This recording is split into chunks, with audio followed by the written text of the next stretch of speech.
Hey guys, Wade from 7 p.m. Prayer. I wanted to go over the Lord's Prayer with you today.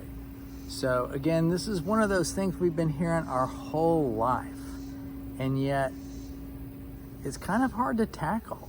And I'm going to take it a few pieces at a time because it really is special. I mean, when you think about Jesus' disciples talking to him 2,000 years ago, and basically after they'd spent a lot of time together, saying, hey, teach us to pray.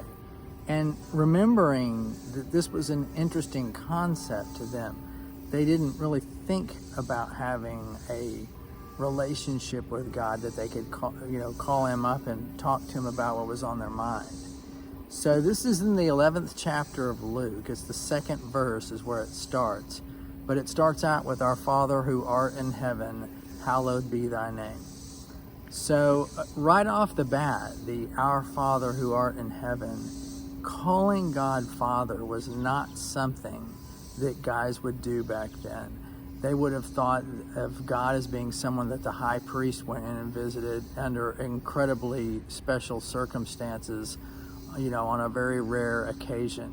The idea that they would just close their eyes and kind of bring themselves to a place of peace and address God in that fashion as they're, using the verbiage of father or dad, that was totally brand new.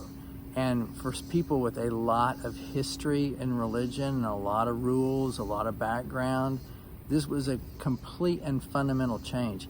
Had it been anybody but Jesus that brought this to him, they probably wouldn't have gone for it. But because it was Jesus, and they saw him as the Son of God, and he's telling them to speak to the Father as he speaks to the Father, then all of a sudden it works. So in essence, you're addressing God as our Father who art in heaven, recognizing that there is a place of perfection, and that's where he resides. Also coming next with the hallowed be thy name is just bringing honor to the situation. Sometimes, I like to get my Bible out and pray under candlelight. It's just cool, and it reminds me that I've got something really amazing and special in my hands. I was watching an episode of The Chosen the other day, and it was when Peter's wife went and, saw the priest, I'm going to call him the priest, but the Pharisee, and he read her a passage. Scrolls just weren't laying around people's house. Being able to have exposure, and she didn't read it because she can't read.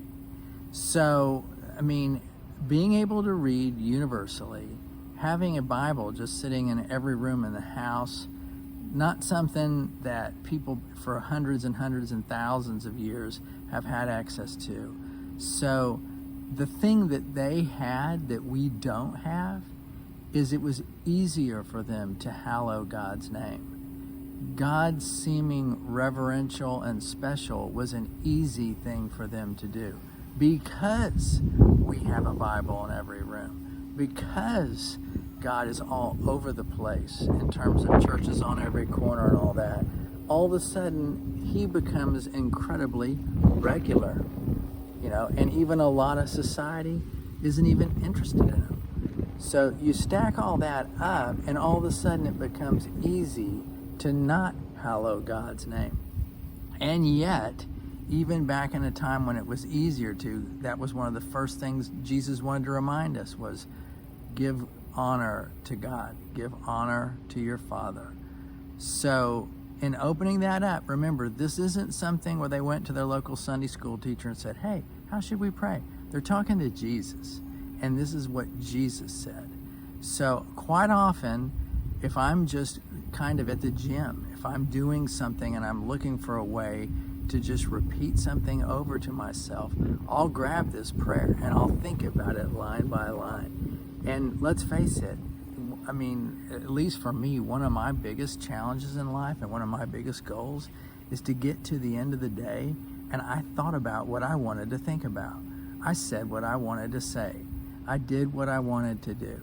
So when I'm in the gym or I'm doing something that's kind of a, repetitive motor activity, and all of a sudden I can work in something like saying the Lord's Prayer, that's a huge win. So the more you look at things like that and you start dissecting them and spending time with them, all in a manner of reverence, respect, and honor, the greater the privilege it is to apply it to your own life.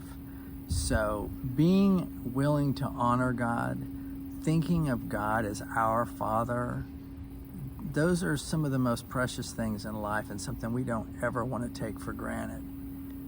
And we don't want to take for granted praying together at 7 p.m. tonight. So I keep saying it because I want you to do it, because when I'm praying at 7 p.m. tonight, I want to know you're right there with me. And I appreciate you.